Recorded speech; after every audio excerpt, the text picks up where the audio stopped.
Shea, so obviously with Angel Reese and Anissa Morrow are two of the most difficult to guard forwards in the league. How are you approaching that matchup?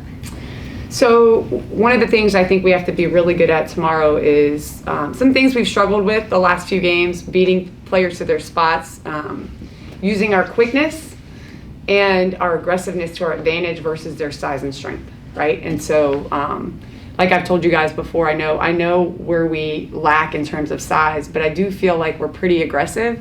And as long as we can do that for long stretches of time and not let it dip when we get tired or things aren't going our way, we have to hit them first.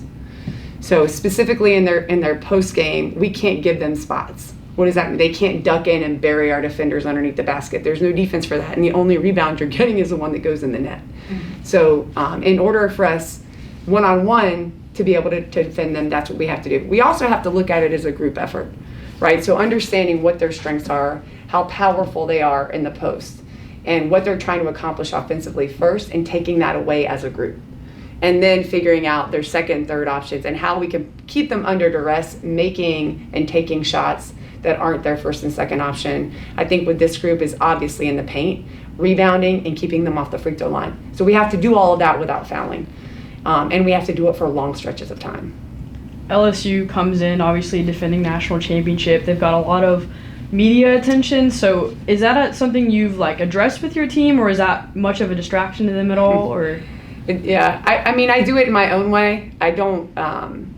I try not to bring to attention stuff like that. It's just they know it, we know it, and we keep the focus on ourselves and what we do best. I love the attention that's coming in. I hope that people come tomorrow to see both us and LSU. I think we're two really good teams. But I feel that way about every team that comes through here in the SEC. They're just different because, they play a different style, they have different players, and obviously they won the national championship last year. I think it's a great opportunity for us to play really well on our home court. And we talk about how right now every team in the SEC is fighting for position in the SEC to be competitive in our conference for the NCAA tournament. So whether it's LSU or when we turn around and play Georgia or A&M or Georgia again or Mizzou, we're all fighting for something. And so tomorrow I want to keep the focus for my team on that fight and making sure that we're ready for it for 40 minutes. Yeah, how do you see the matchup of your guards versus LSU's guards? Same. I think we have to do a better job tomorrow of keeping them out of the lane, staying between them and the basket.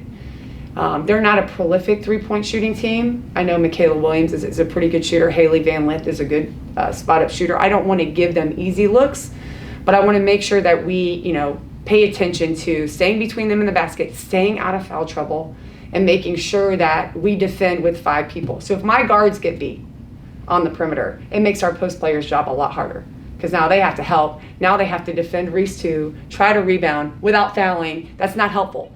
If our post players don't do a good job, then it doesn't matter what our guards do on the perimeter if they can just throw it in the lane and get a layup, right? So there has to be a team approach. We know what each player on their team is good at. We're going to try to take that away. But it's up to each individual to make sure they do a great job and they are great at what they are great at on both ends so that we can collectively be competitive to win the game. And you've been talking about the post game a little bit, obviously just now with Angel Reese, but Sasha did well the other night. She recorded her first double-double in SEC play this season. Can you talk about what you liked out of her from the last game? I can. She battled, and there were points in the game where I felt like she was unstoppable and was dominating the paint.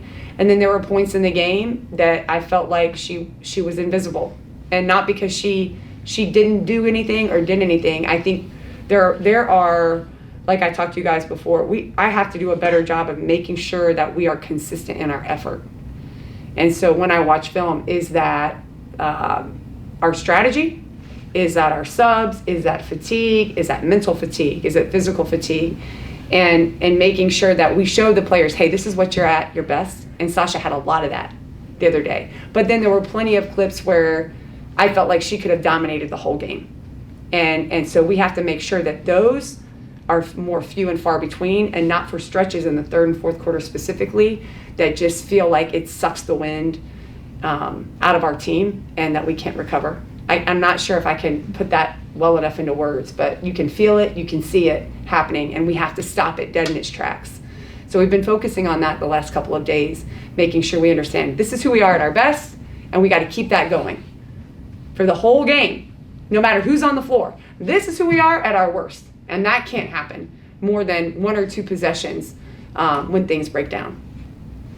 To kind of like build off of that, I know you talked about after the game against Alabama, depth and giving certain players breathers, but LSU is a team that doesn't go very deep off their bench either. Do you think that will help, be more evenly matched tomorrow? I hope so. I worry more about I think more about how I can make sure that we have the right lineup in. But I think if we play how we can play tomorrow at our best, then I feel like that would be an advantage for us, the fact that they don't go deep in their bench. And so we have to make it so.